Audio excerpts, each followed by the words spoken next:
এই গরমেতে বাঙালির সবচাইতে প্রিয় জায়গা হচ্ছে দীঘা। তো তাই আমরাও দীঘার উদ্দেশ্যে বেরিয়ে পড়লাম।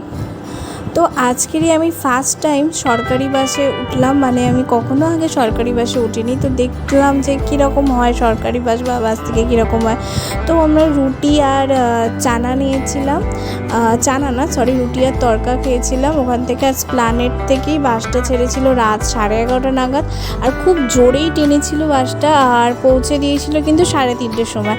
তো সরকারি বাসে আমার প্রথম দিনের অভিজ্ঞতাটা, মানে প্রথম যে জার্নির অভিজ্ঞতাটা রাতের, সেটা আমার মোটামুটি ভালোই লেগেছিল, কারণ খুবই তাড়াতাড়ি গেছে এবং পৌঁছে গেছে।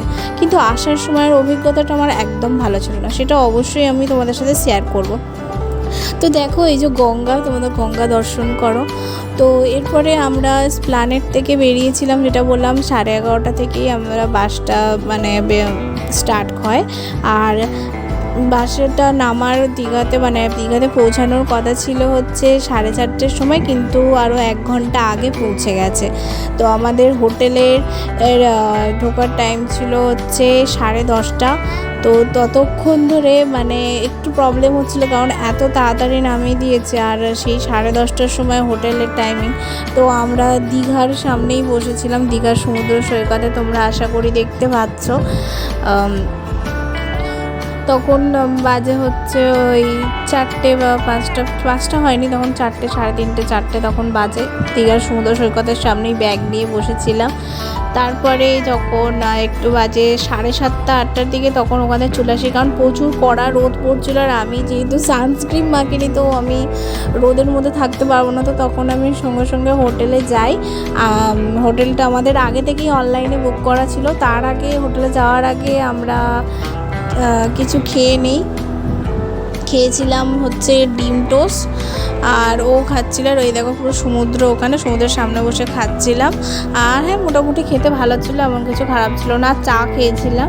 তারপরে ওখান থেকে বেরিয়ে পড়লাম হোটেলের উদ্দেশ্যে। হোটেলে গিয়ে ওখানে আমরা বললাম যে আমরা বাইরে যাব, কারণ স্বাভাবিক এখন থেকে মানে 7:30 থেকে 10:30 অবধি টানা তো হোটেলে বসে থাকা একদমই সম্ভব নয়। তো ব্যাগ ট্যাগ নিয়ে ওখানে চলো, দেখলে তো মুখ চোখের অবস্থা খুবই খারাপ হয়ে আছে।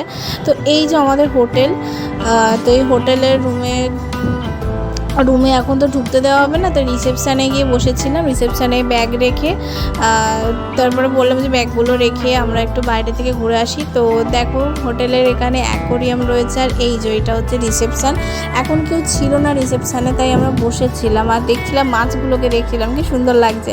তো তারপরে ওখানে ব্যাগ রেখে আমরা চলে যাই হচ্ছে মোহনার উদ্দেশ্যে।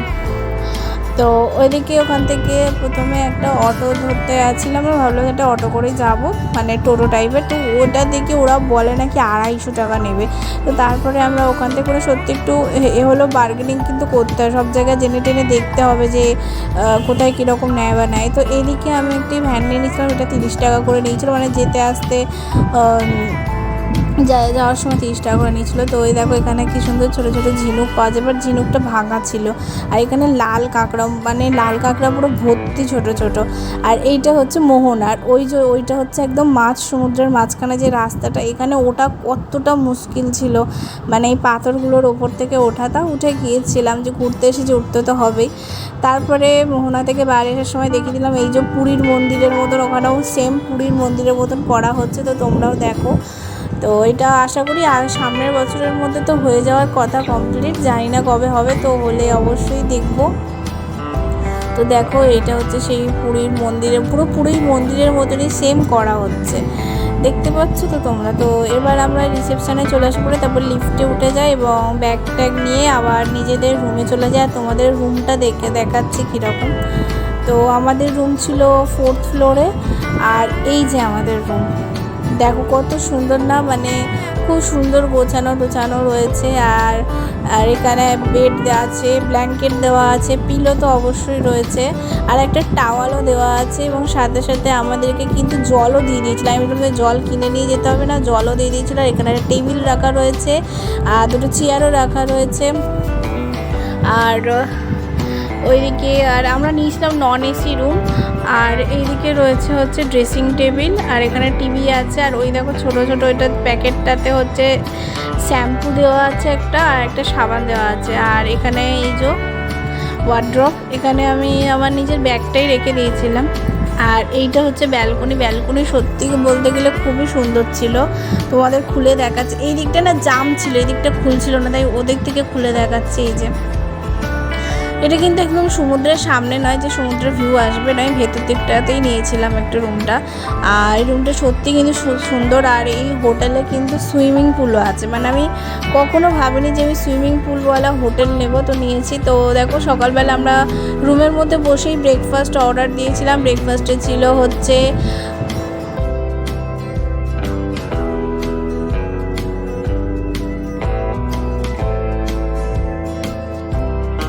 বাটার টোস্ট, আর ও নিয়েছিল হচ্ছে পরোটা আর কিছু ঘুগনি টাইপের নিয়েছিল। আর এই দেখো এটা হচ্ছে সাবান, আর ওইটা হচ্ছে শ্যাম্পু।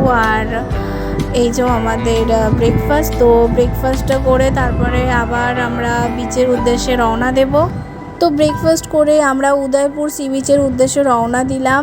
তো এই দেখো এখানে উদয়পুর সি বিচে যখন এসেছি তখন কিন্তু মারাত্মক লেভেলের বৃষ্টি পড়ছিল, তখন বৃষ্টি হচ্ছিলো বলে তার জন্য আমি ক্যামেরা অন করতে পারিনি। তো তারপরে আমরা এখানে বসেছিলাম।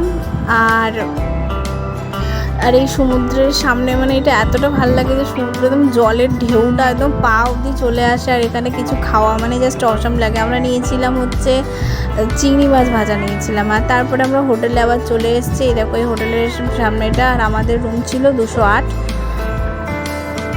আর এরপর দেখো আমরা নিজেদের রুমে চলে যাব, তারপরে লাঞ্চ করে নেব। লাঞ্চ আমরা বাইরে থেকে করে এসেছিলাম, তো সেটার আর ভিডিও হয়নি। তো তারপরে বিকেলবেলা তারপরে একটু ঘুমিয়ে নিয়েছিলাম। ঘুমিয়ে নেওয়ার পরে বিকেলবেলা দেখে একদম সুইমিং পুলে যাওয়া হয়েছিল, বাট সুইমিং পুল একদম ভরা লোকজনে। তো তারপরে ভাবলাম যে না, কালকে সকালেই সুইমিং পুলে ভাবলাম, মানে আমি এতটা খুশি ছিলাম, আমি কখনোই ভাবিনি যে আমি সুইমিং পুলওয়ালা হোটেল নেব। তো সবই রাজধানীর কৃপা। যাই হোক, তারপরে আমরা সন্ধেবেলায় আবার বেরিয়ে পড়লাম, আমি আর আমার হাজব্যান্ড মিলে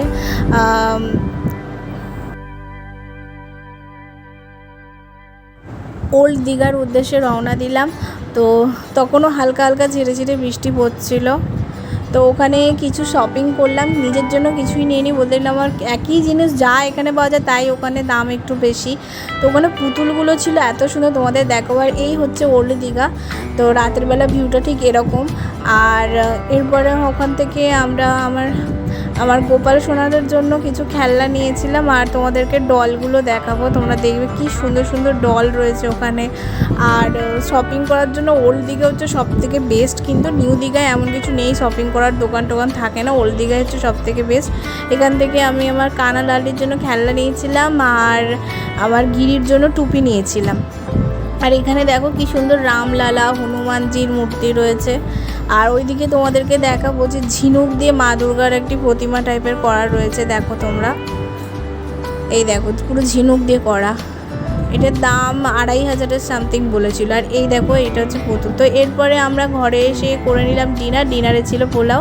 তো তোমাদের যদি ভিডিওটা ভালো লেগে থাকে অবশ্যই ভিডিওকে লাইক করো এবং চ্যানেলটিকে সাবস্ক্রাইব করো। তো পার্ট 2 দেখতে হলে অবশ্যই কিন্তু চ্যানেলটিকে সাবস্ক্রাইব করো। পার্ট 2 খুব তাড়াতাড়ি আমি আপলোড করব। তো রাধে রাধে, হরে কৃষ্ণা।